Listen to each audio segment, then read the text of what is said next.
Nagbabalik po tayo ngayon para sa ikatlo at huling live stream session ngayong araw. Tatalakayin natin ang proyektong Creative Nonfiction ni Johanna at makakasama natin si Dr. Cristina Pantoja Hidalgo upang maging moderator ng session na ito. Umpisahan na natin ang talakayan sa proyektong The Map on My Skin.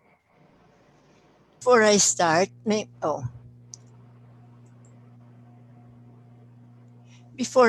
may I know what time we're supposed to end?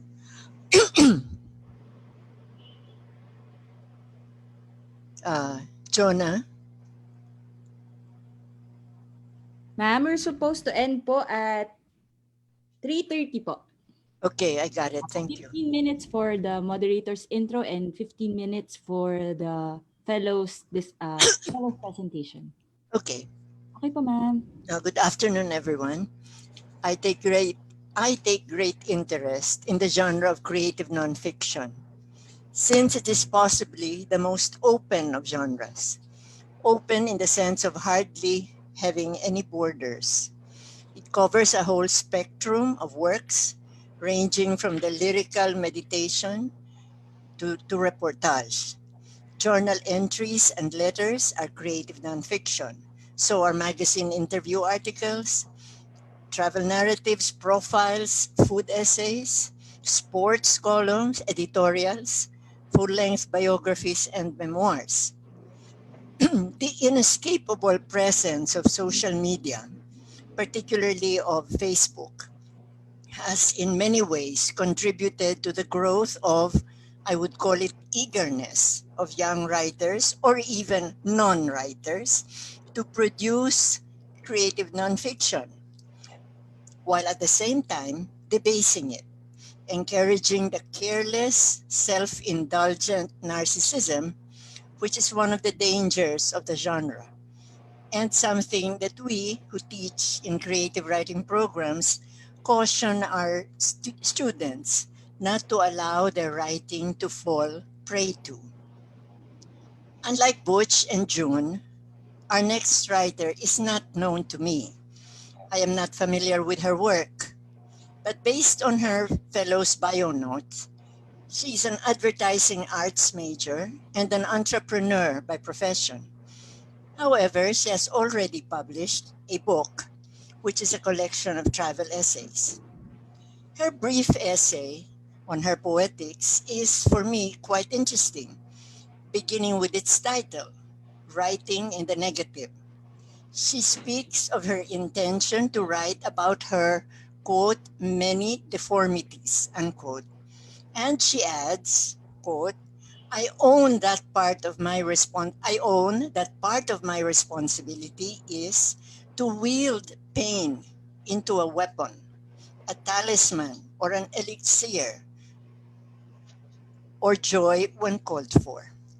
And toward the essay's end, she announces that her second collection of essays, from which the essay we will be discussing comes, she says that it probes the use of illusion as an effective tool in nonfiction, drawing as much impact from the implied than from what is said, unquote.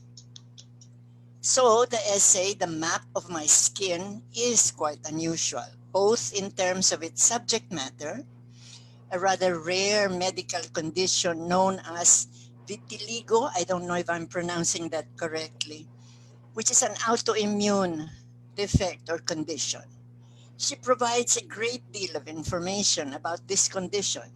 She compares this so-called deformity with what she was when she was in optimal health at the age of 17.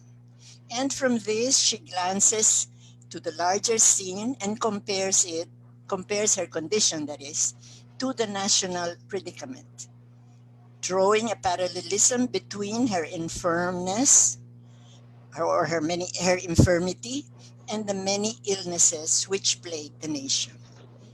It is obvious that the writer's style is quite sophisticated, beginning with the central metaphor of a map and the structure which follows through on this metaphor. The essay's various sections being named after geographical features, barren land, highways, boundaries, etc., and manifests itself also in specific images like quote islands appearing on her eyelids. Her mastery of the English language is impressive, particularly given that she does not belong to the earlier generations of Filipinos, which include myself, who were educated solely in English. She's able to convey the technical information with clarity and emotional experience with both poignancy and irony. What I would be in before I was going to end, but let me add that so far as I know, there are only two other women writers who have made infirmity the subject matter for their creative nonfiction. One is Sui Valencia, an MA creative writing graduate of UST, who suffers from cerebral palsy. So her MA thesis is creative nonfiction, uh, which narrates what it has been like to have that illness. And then there is another student of mine from UP naman, PhD student, Jen Eusebio, who writes about cancer, which she recovered from. So the subject matter is quite new. And then, of course, her style, the techniques that she uses are also, in a sense, experimental. What I would be interested in asking Johanna later, after we have discussed her work, is whether she has tried other forms of creative nonfiction aside from the personal essay. All right, I think that's it for my introduction to the work that we will be discussing. I will now give the floor to Joanna Michelle Lim. Hello, Paul. Good afternoon to everyone. First off, I want to say thank you to everyone. It's always a privilege for me to be included in a writing workshop because, as Miss Jing said, I'm not formally schooled as a CNF writer. While my profession involves communication, it has nothing to do with the literary. So I belong in the advertising industry, and I think that's also where a lot of my observations come from and where the experimentations come from because um, back in 2016, I came upon an interesting observation in advertising where there seems to be a modern day obsession with manufacturing authenticity or consuming manufactured authenticity. So this is where I feel like we have precedents that were reality stars or reality stars that turn into presidents, or we have social media influencers that have more credibility than journalists, or journalists being forced now to become influencers themselves. So we have vlogs, we have Instagram, we have TikTok, and all of these things feel quite confessional and voyeuristic, and it almost seems like a drug or a hallucinogen where we seem to want more of that confessional nature. And as Miss Jing said, while it seems like it might help CNF or creative nonfiction, it's almost detrimental to it because for me lang, we have personalities who do not seem to have any nuance anymore. While the concept of identity finding has always been like large themes and with philosophers like Sartre or Kierkegaard, but that seems to be lost now in the age of social media. So anything that seems to be authentic has to be said or done now. Otherwise, it feels contrived or it feels too worked on or reworked or edited or revised. So for me, my work in creative nonfiction is almost like a rebellion of sorts because I don't want to create flat caricatures of people, and I want to assert CNF not just for its value as a confessional text, but really coming from a position of insight and argument. So I also choose to write in long form. Um, because it takes a while to write the craft, and it stops you from sort of creating instant insights lang as you would in social media or in short form. So when I mentioned that I wanted to write in the negative space, parang Sir June was saying na, ano bang gusto mong sabihin? But in my case, I wanted to parang reverse engineer the process na, ano ba yung dapat kong hindi sabihin? So that was the process that I went for in this with experimenting with the form, because the first book that I had and the narratives there were straight narratives, and it was focused on the voice. But this for these essays, for example, I wanted it to be focused on the form, and yung nakikita nyo, like probing the different parts of the map and using landscapes or naturescapes that I want to traverse, parang islandic siya, to show the parang the lack of harmony within myself. That is more a play on form. I also notice now na even if I wasn't conscious of it then, na parang meron din siyang layer of writing from a personal point of view and then leading it to pop culture, then to a social or cultural context, then back to a personal. That was also quite conscious when I wrote it, and I was also conscious of um, wanting to craft an argument without it sounding argumentative, because it all I wanted it to not be against or not defeat the idea of otherism that I was talking about in the essay. So yes, I think what I want to probe with my co-fellows, if you've always, for example, in my case, I think that I need to dig deeper. Meron pa siyang lack of resolution because I'm still going through that myself, through the experience myself, and then whether all these ideas that were in my head as planned really came out in the execution. So that's it. Thank you. All right, thank you very much, Johanna.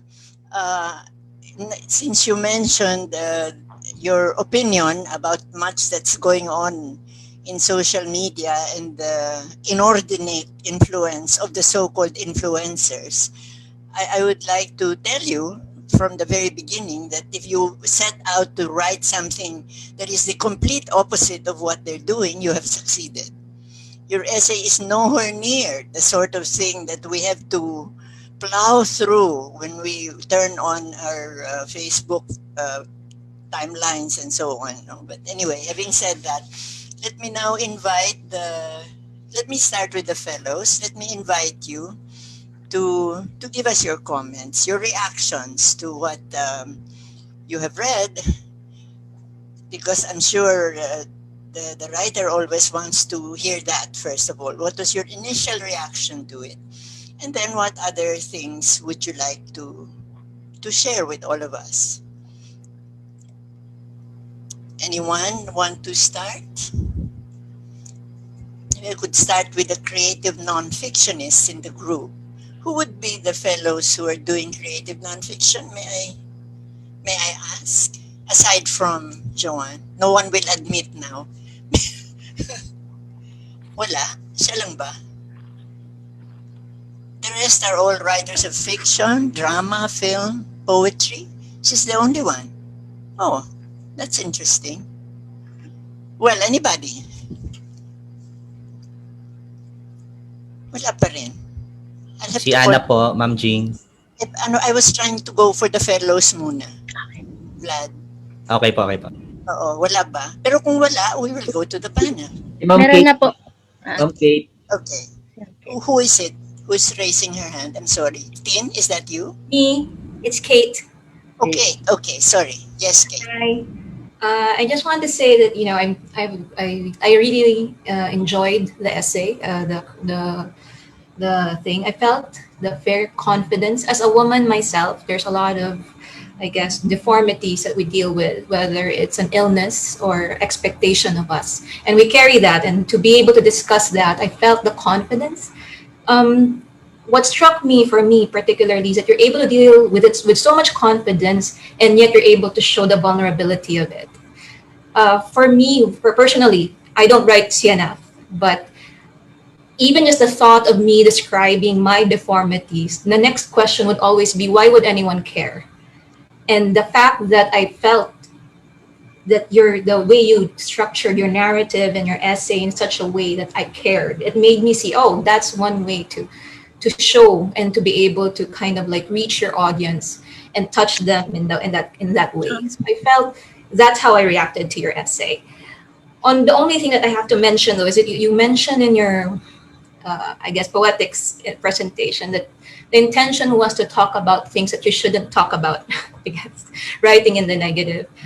I'm not sure there was anything here that was you shouldn't have talked about. So that's just my comment. I mean, it was nothing about the essay. It would not have occurred to me had I not listened to your poetics. But your intention was to write something that you shouldn't have talked about. And I wanted, or if you told me that, my expectation would be that it would be some sort of truth that is either so ugly or so resonant or so something that no one would dare, I guess, speak of, that would be here, that I would read.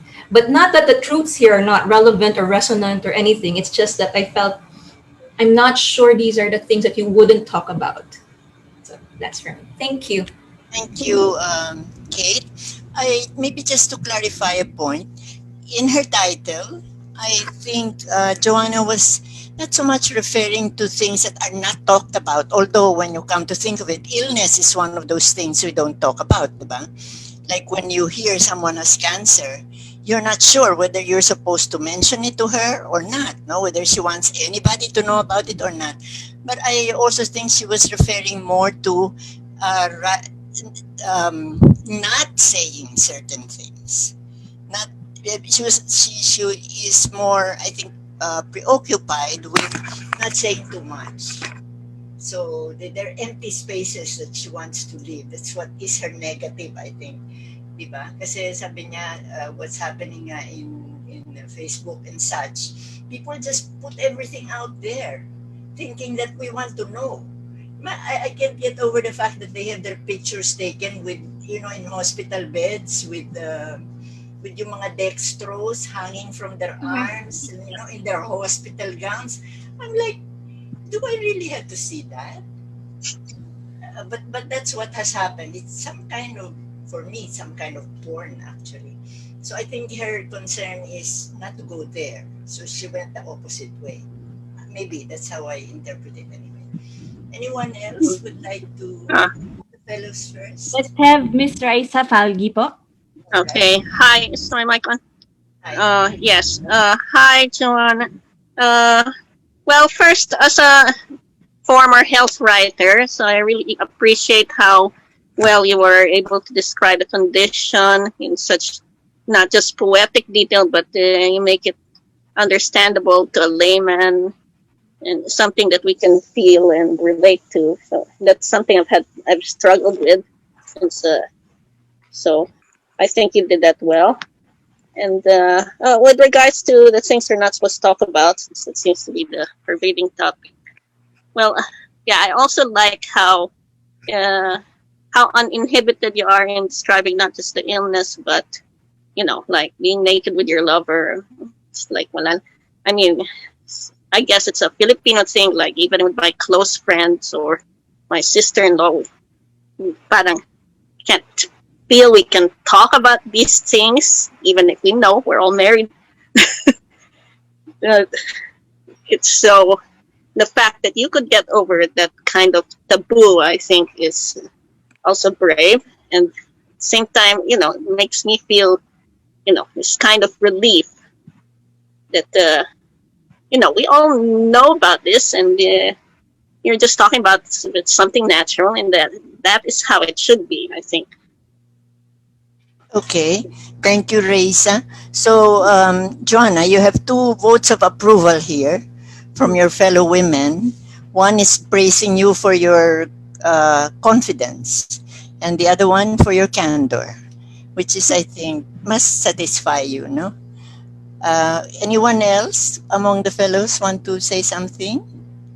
Maybe I can call one of the panelists who was raising her hand earlier, writer of creative nonfiction and fiction, Anna Sanchez.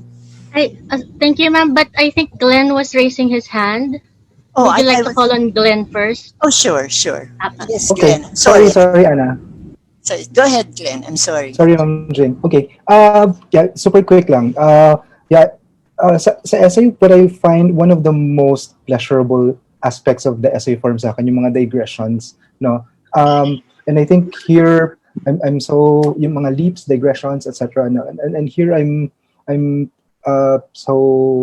happy about na parang you strike a balance between surprising, no? Parang hindi siya super like logically, but at the same time it's inventive, no? When you digress. I'm wondering if you're familiar with this writer called Anne Boyer, this American poet and essayist. No, last year she published a memoir. It's really difficult to classify, a book called The Undying, about her experience of breast cancer. And for me, the brilliance of the work is also long form, tapos fragments yung chapters. Tapos the brilliance is really I think you're already doing it here, no? The juxtaposition of different discourses in order to arrive at a, parang it's also a way to sort of parang not really efface the self, but to like present a counterpoint to the potential that the CNF form can be like egotistical or self-absorbed, etc. So and I think you're doing a good job of that here. Yun lang po. Thank you. Okay, thank you, Glenn. So Glenn was talking about your digressions. I'm glad he brought that up, no? Because when we write, we sometimes worry of digressing, because you're told everything you write, every single detail must be relevant and organic to the whole. But her digressions don't strike one as distracting from where she wants to go. So they're very well used. And Glenn mentioned the writer Anne Boyer. I don't know if you're familiar with her, Johanna, but if you're not, yeah, myself either. So I would be happy to read her. Another writer I might mention now before I forget, Alain de Botton. Alain de Botton. He does nonfiction. What, dear? Ano yun? Sorry. Did someone just say something? Okay. So anyway, that's another writer you might want to. He does the strangest kinds of travel writing, and he writes about all kinds of things in a very different way, which I think you would appreciate. Anyone else want to say among the fellows? Rona, are you about to say something? Ma'am Jing, let's have Ma'am Anna po, tapos si Miss Christine Lau. Tama po? Okay. Anna, please. Thank you. Thank you po. Ano yung sabi ko? I want to say that I'm looking forward to the completion of this project, if only because medyo nerd kasi ako when it comes in particular to anything related to the field of disability, kasi illness, infirmity, disfigurement, yung term nila, no? These actually all fall under disability studies, where in particular we look at the disability not solely from a medical standpoint, but really from a humanities standpoint, no? So away from the experts and into the lived experiences of people. And there is some freedom talaga, no, in talking about one's own illness, infirmity, or other disabilities, if only because it concerns you primarily first and foremost, no? Walang masyadong ethical considerations na you're impinging on other people's rights, yung ganon. And that's really what I like about this work. I like that you don't only talk about it in the poetics essay, but in the actual essays about really the resistance that you're trying to do, the speaking about it, even though this is in fact something that not a lot of people want to talk about. Kasi nga, yun, sasabihan ka ng paawa, halimbawa, or pati ba naman yan, sinishare pa, yung mga ganun, no? And that really is the whole point of the discourse on disability and other related issues, no, lived experiences kasi ito, that we have to put out there for visibility as well as for engagement and resistance of dominant discourses. So I'm excited to find out what's going to happen with well, the entire collection. No? I'm looking forward to it. I wanted to add kanina among the two to the two Filipino books that Ma'am Jing brought up. OMF has yung Nightbird Sings of Blindness and Fear. Although because it's OMF, it's about faith, then inspiration actually yung benta nila. So I was in fact wondering, although mukhang hindi ganun ang thrust mo dito, pero to what extent did you think of your narratives as inspirational? Meron bang ganong parang framework? No? Anna's shaking her head. She's violent. Right. Violent shaking her head. Yeah, and it's actually ang term nila doon, inspiration. I'm not saying that the other, what OMF has published is this, pero may such a thing kasi as inspiration porn, yung tawag nila, where the disabled body becomes a source of pleasure for the non-disabled dahil nga parang it just becomes a spectacle, ganyan. Pero yeah, dito kasi nga, parang rather than going for that kind of narrative, it's a narrative of resistance. So I guess my question lang ako about, kanina kasi talked about, napag-usapan din ni Ma'am Jing yung what you choose, and you yourself, no, you talk about the strategy of withholding, which is something we find in poetry and fiction. So I was wondering specifically, halimbawa dito sa manuscript nito, curious lang ako, no, where you were employing that strategy. Kasi on the one hand, you do have very lyrical portions. Pero for example, dun sa last na section, forest ba yun, dumidiskurso. So I was wondering where yung decision-making process, na when do you go on and tackle the topic head-on and when do you hold back? No? So yung ganun lang na question about the process. Thank you.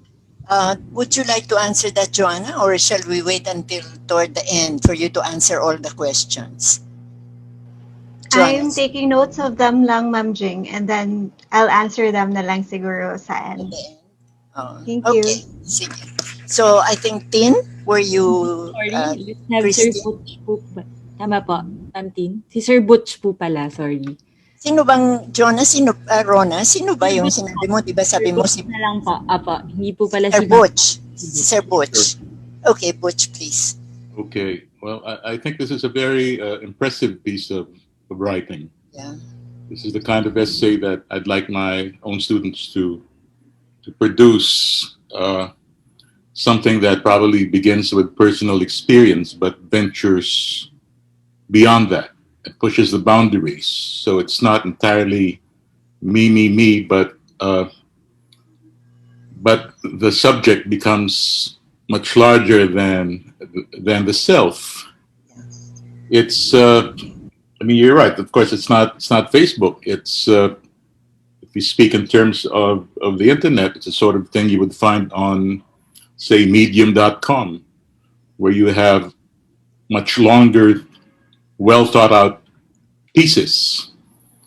The language is much more than capable, and I think the tone is just right. It's not self-pitying. It's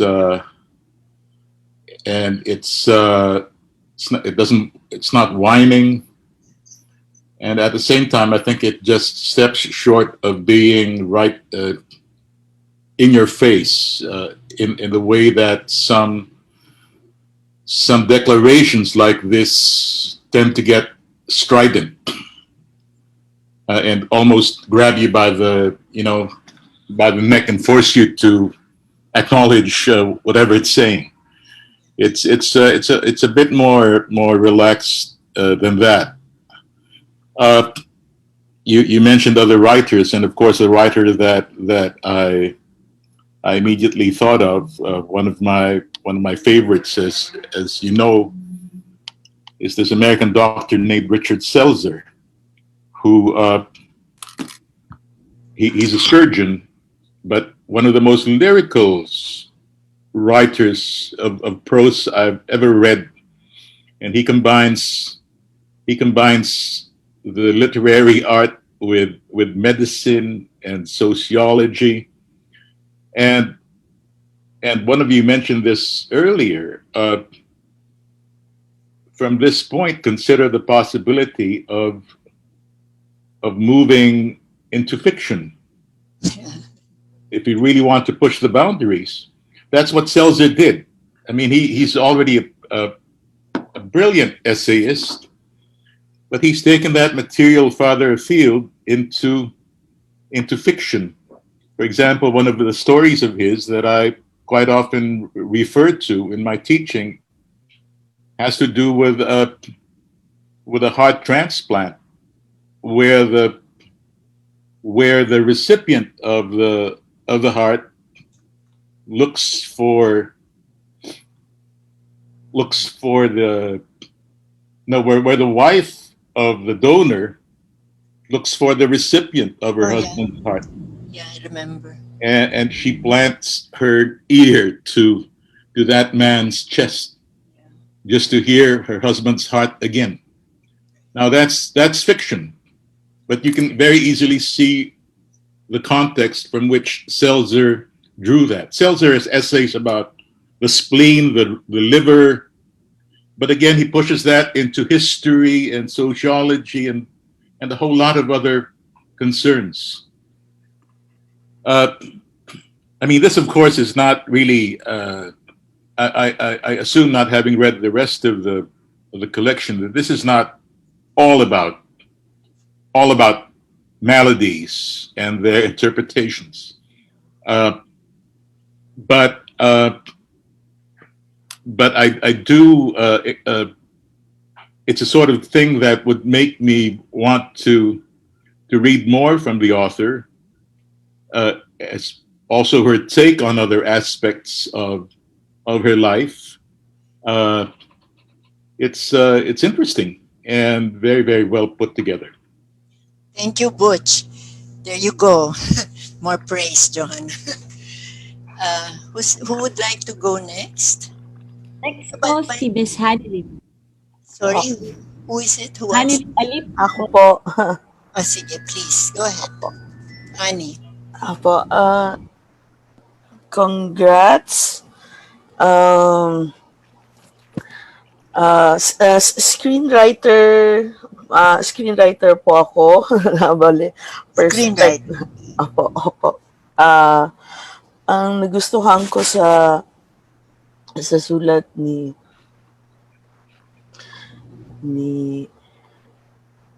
Johanna. Ni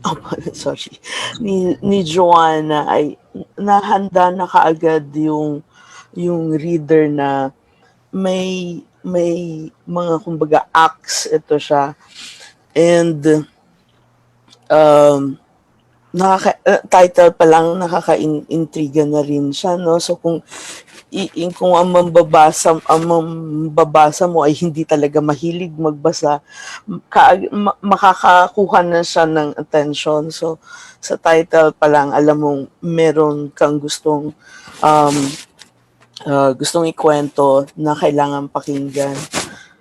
Tapos ang ganda rin nung concept mo, hindi ko pa siya nakita kahit saan, ang urig. At saka naging interesado din ako, ano pa yung mga susunod mong isusulat. Tapos balanse din yung pagkakakwento mo tungkol sa sarili, pero konektado pa rin siya sa mas maraming tao. Isa yon sa mga, siguro,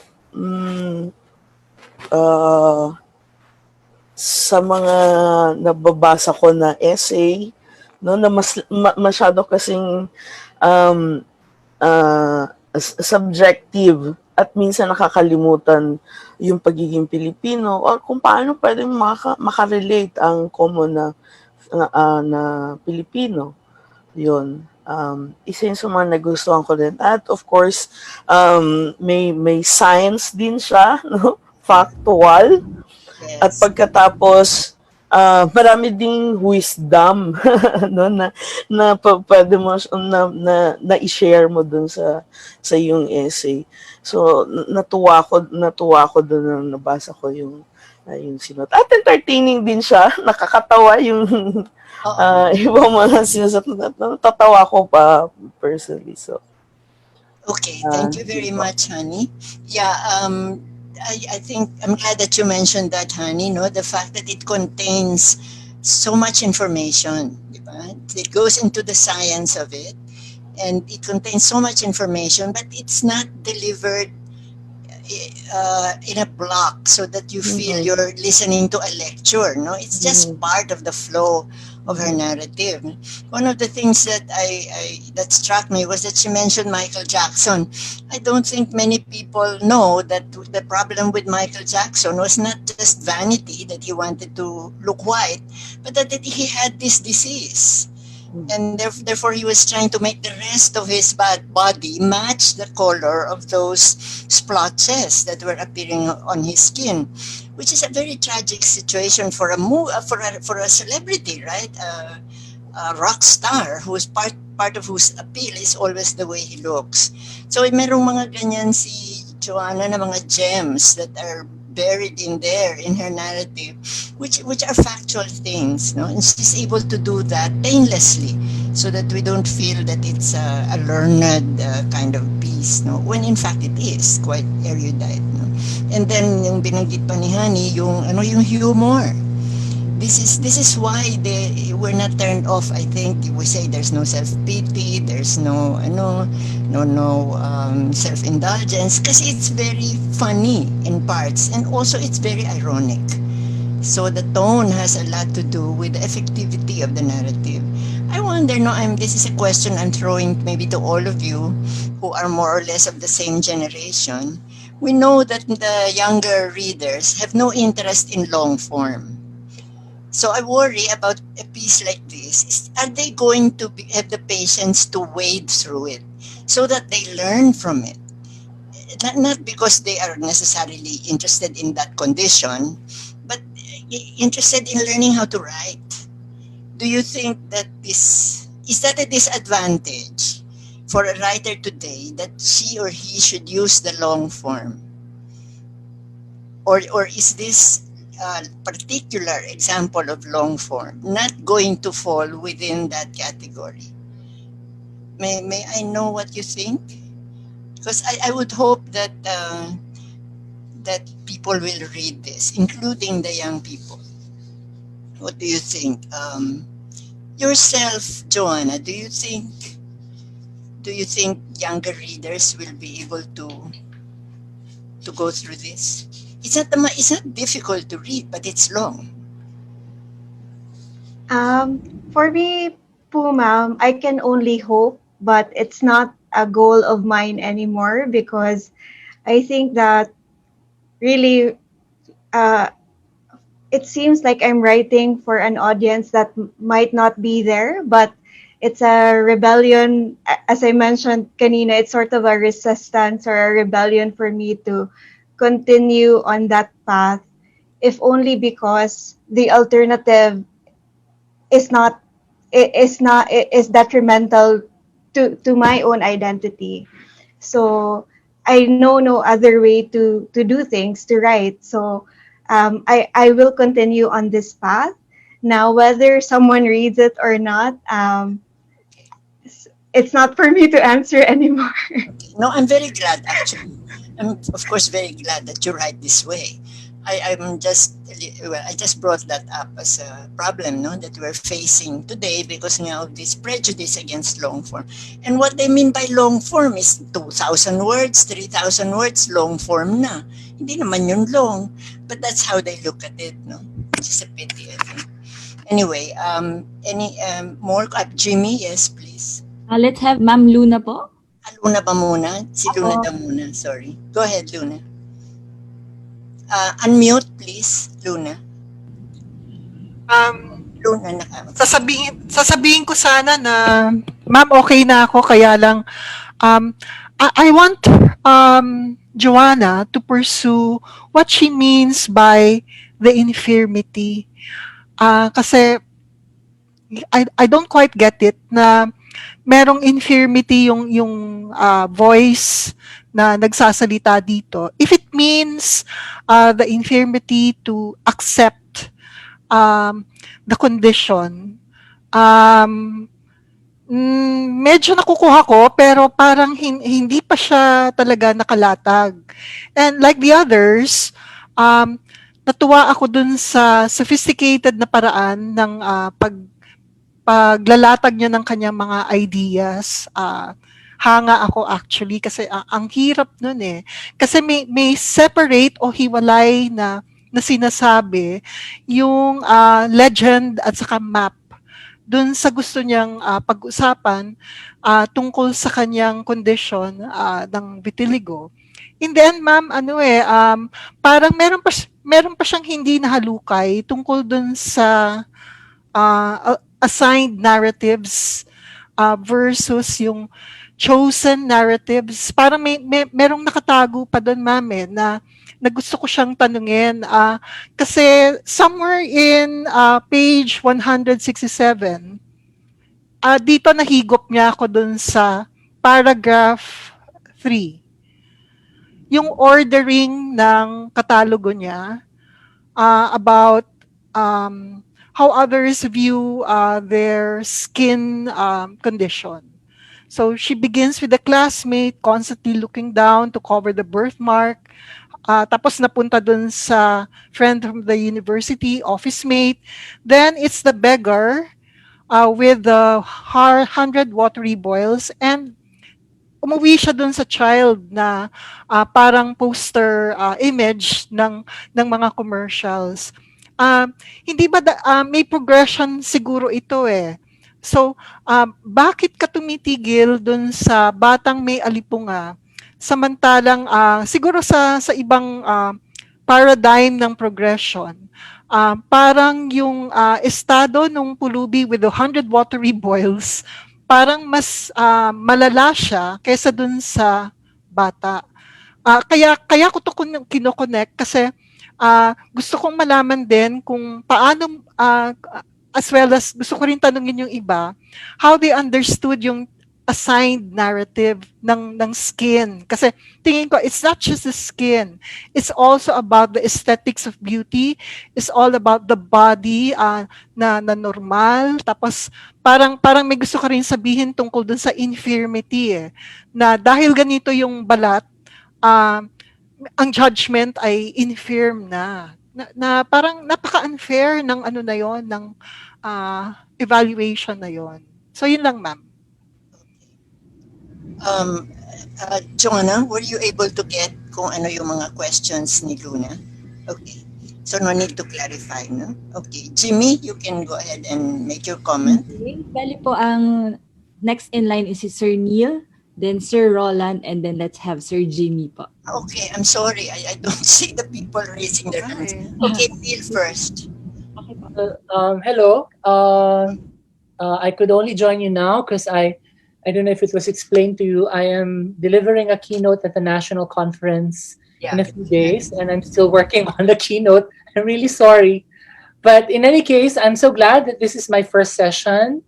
And I think the joy is simply in meeting another writer from another part of the country that I've never really read before. So this is such a wonderful honor and a pleasure really to meet Johanna and to be introduced to you through this piece of writing, which I agree with everyone else is quite accomplished. It's very well written.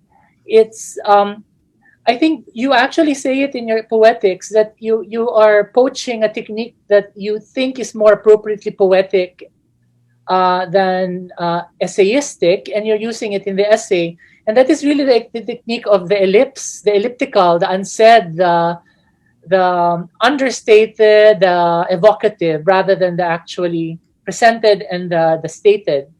You have a metaphor, no? The metaphor of the map, which you kind of use extensively from the beginning to the end. And it's a very apt metaphor because the skin, like a map, is a surface. And if you do have vitiligo, what happens is you have like patches of discoloration, no? Whitening on your body, and it will look like a map. I mean, you will have blotches, you will have islands, you will have continents, you will have a map. You become yourself kind of map, right? But I'm thinking that maybe the map metaphor didn't need to be extended too much. Particularly, I'm not too sure about the division into the legend, into the different cartographic legend features of reservoir, boundary, and all of that. I didn't see an inevitability to that. What I see as a structuring logic, I think, would be your metronomic oscillation between exposition and narration. When you're actually trying to talk about what vitiligo is as an illness, as a condition, and when you're trying to go back to your personal experience and to the different sort of aspects, no, in your own personal life that vitiligo has affected.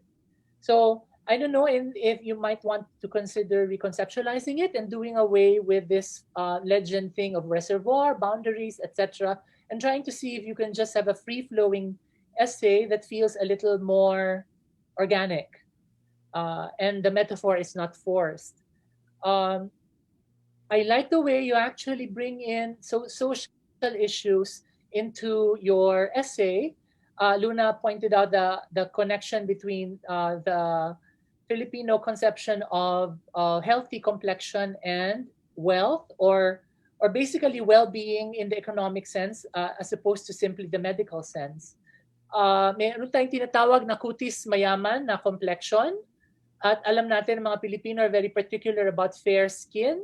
That's why whitening products are so popular among Filipinos, no? So this is a very relevant sort of aspect that you cover, and you go through different sorts of like skin conditions that afflict Filipinos. But I think you're missing on something very big, and probably you missed it because you didn't experience it. Acne. All Filipino teenagers go through this horrible disfigurement in their adolescence. You are disfigured by acne, really, and I don't know if you can devote a whole section on that, because acne comes with adolescence, and adolescence is when your sexuality erupts, and sexuality is very much an aspect of or sexuality is very much implicated when you talk about skin. Skin is the entry point to intimacy, right?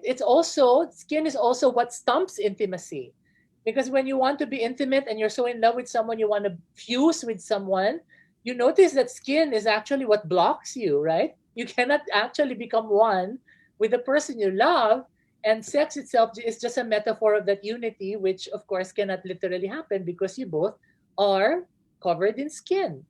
So I'm thinking maybe I want a longer sort of like section on intimacy. I don't know if this is too much to ask, but you do have a partner figure in this essay, and you do mention it a little bit that the partner doesn't mind it.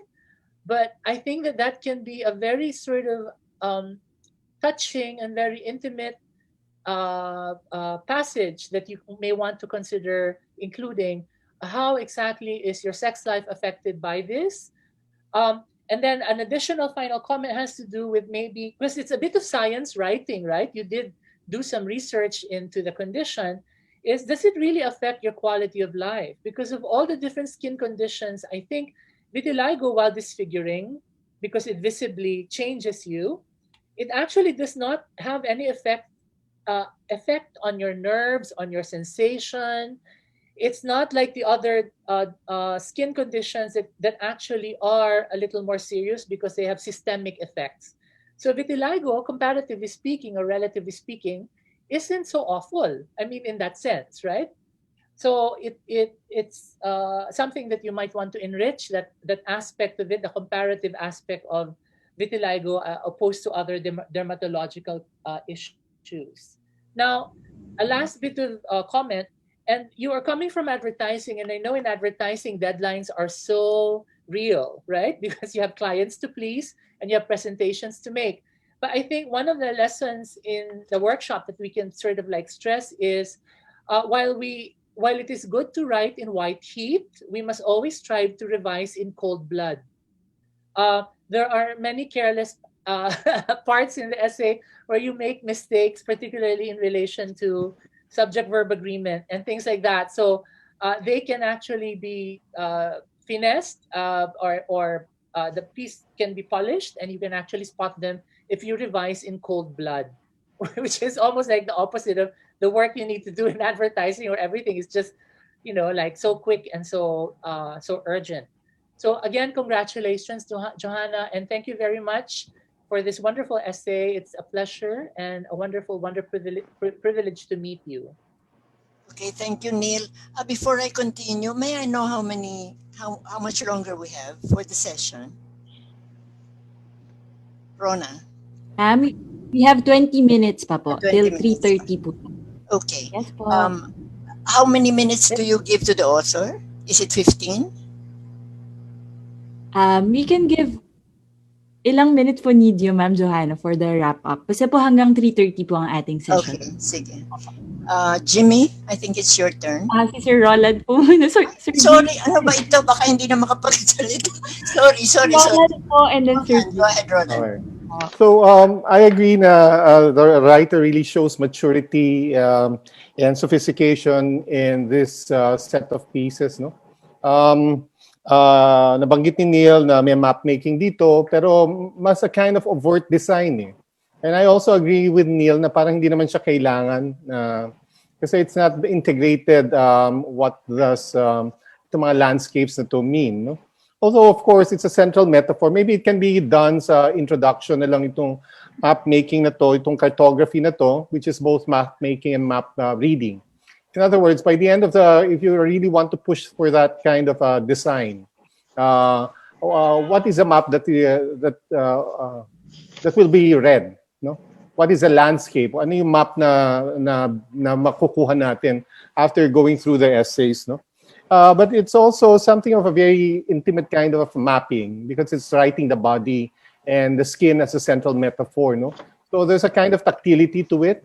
Ang sa akin, parang walang malinaw na inclusion at exclusion in terms of details, in terms of because anything could be linked to whatever is going to be discussed for that kind of particular section. Pero dapat may a kind of a scrutiny din. What needs to be included, what needs to be expounded, etc. Ang second point ko lang ay in terms of writing about disability, disease, and using the confessional mode, no? What's next? In other words, after this field of experience, of this field of your background is mined for this book, what can be next? Considering mahirap talaga yung ganitong klaseng confessional that deals on a kind of trauma, a kind of navigation of this trauma, moving towards making do with life, making sense of what are the heavy weight of the given, no?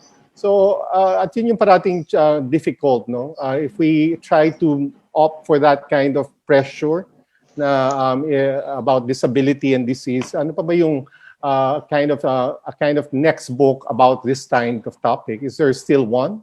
Or kaya medyo hinay din tayo na sa confessional kasi nga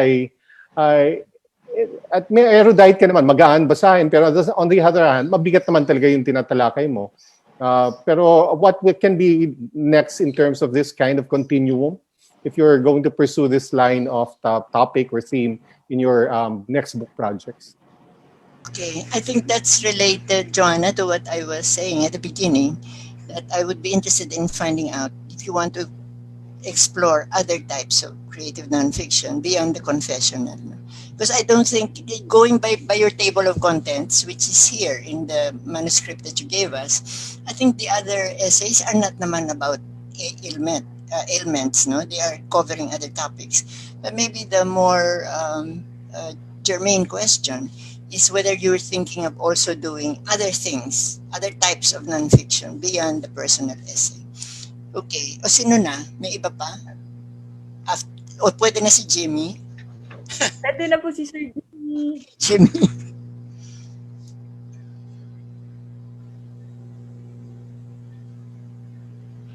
Just Sir unmute. Unmute, please.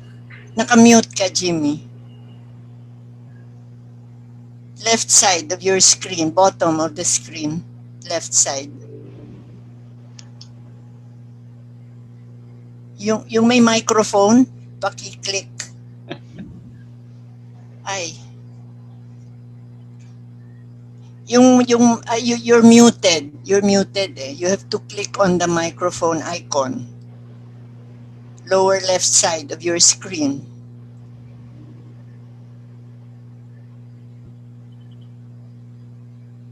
Jimmy. Oh dear.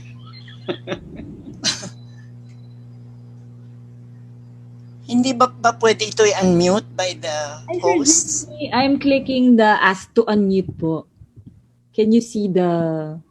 May lumalabas po ba sa screen nyo? Wala. I can only ask to unmute but I cannot turn off po. Jimmy, we cannot hear you. Moderator should have a sign saying unmute. Yeah, you're muted. Your microphone. You have to click on the icon of the microphone. Wala, hindi mo. He can't do it now, so I guess we will have to. You want to put your. Okay, give up na siya. Sorry about that. Anyone else? If there's no one else, kasi we have 15 minutes left, I think, and I want to give the floor to Johanna to address all the many comments and some questions that she has heard. Go ahead, Johanna. Okay, thank you po. So I wanted to thank Glenn when he spotted he mentioned the digressions within the essay, and I was quite conscious also of trying to let the essay breathe. Kasi from my last essays, there were a lot of comments that they were too tied up or they were too well tied na parang there wasn't room for the essay to breathe anymore. So I was also reading a lot of Susan Sontag, Illness as Metaphor. And so parang when I read her kasi her take naman on ailments are parang too logical for me. So I was conscious of adding a little more emotional resonance or personal resonance to this essay. And then on Ma'am Luna's comment naman about the infirmity, and I'd like to include also Sir Janiel's comment na, yes, you're right na there is a sort of double consciousness when discussing the entry because it does not affect the quality of life. Supposedly, there is a certain illogicality to it because one moment it might seem like it's problematic, but then it doesn't really affect any of your functionalities. So parang I think that's also what I wanted to place in na parang disease can be like that. Now one moment it affects your whole life and then another moment it's really just it only holds one aspect of it. So as to the infirmity, Ma'am Luna, that's what I wanted to put in na parang 1 minute it's magnified and then the next it feels like it doesn't really it's not really like central to your well-being, and I agree with the things that needed to be edited in cold blood, which is very true. There are a lot of things to be improved sa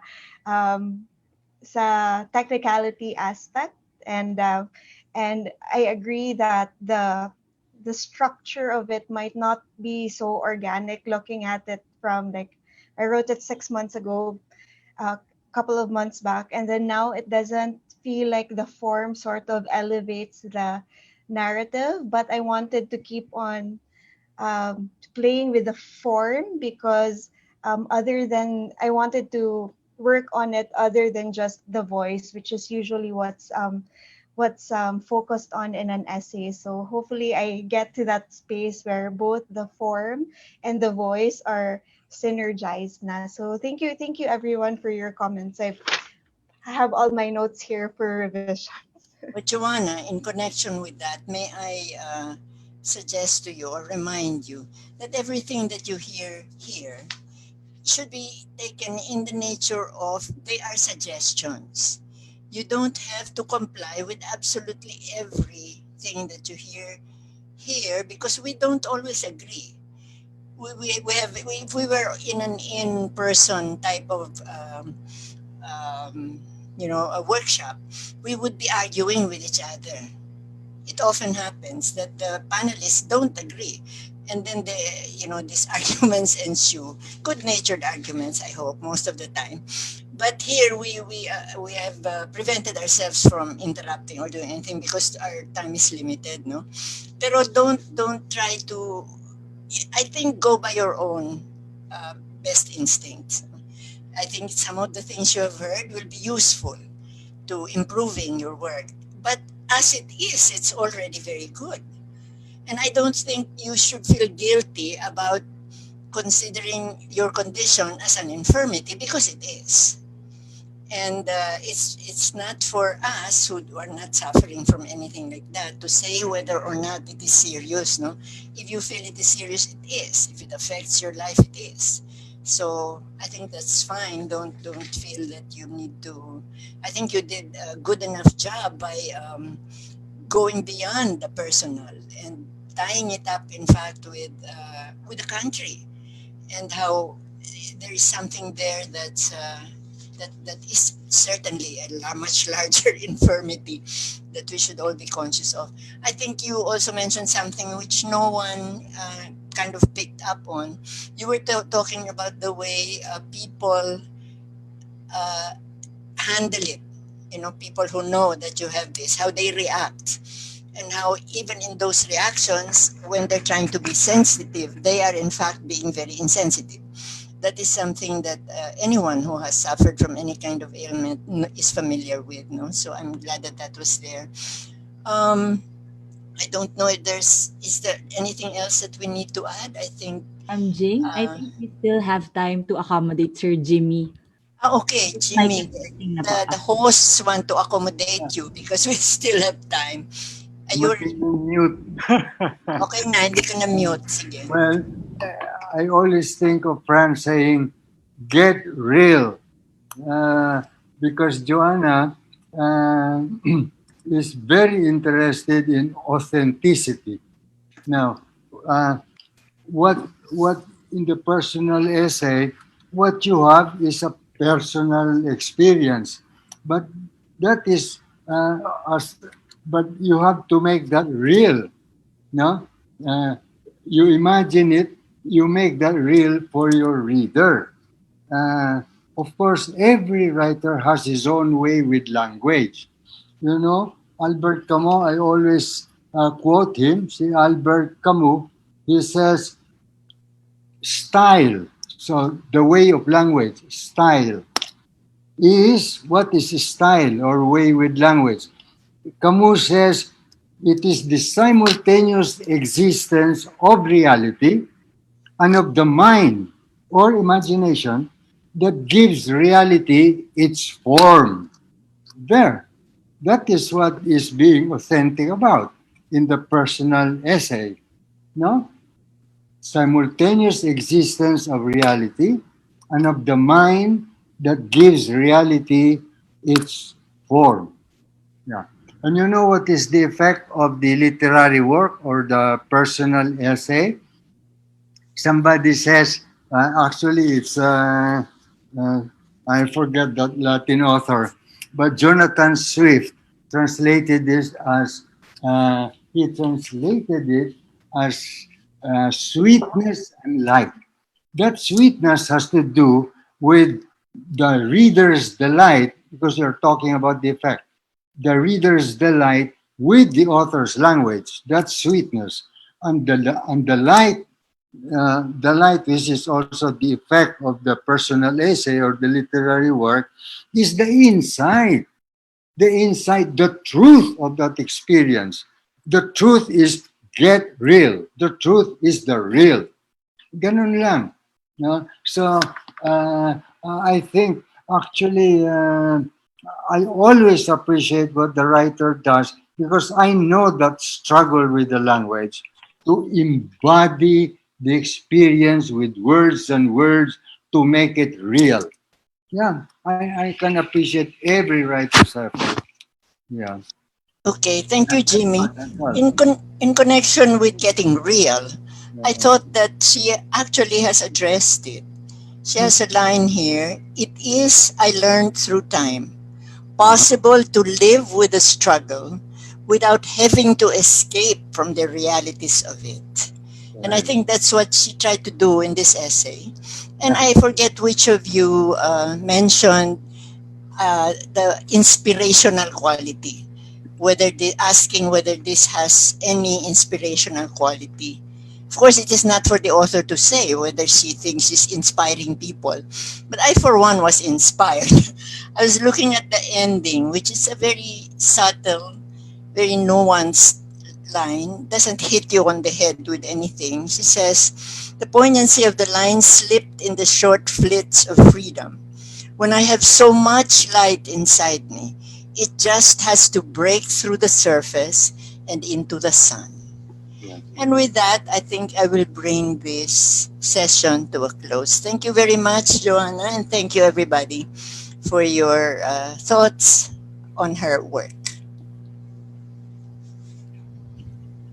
Maraming salamat po, Ma'am Jing and Johanna Lim. Pagbati po sa ating mga nakasama sa huling session sa araw na ito at pagbati rin po sa first day ng ating live stream.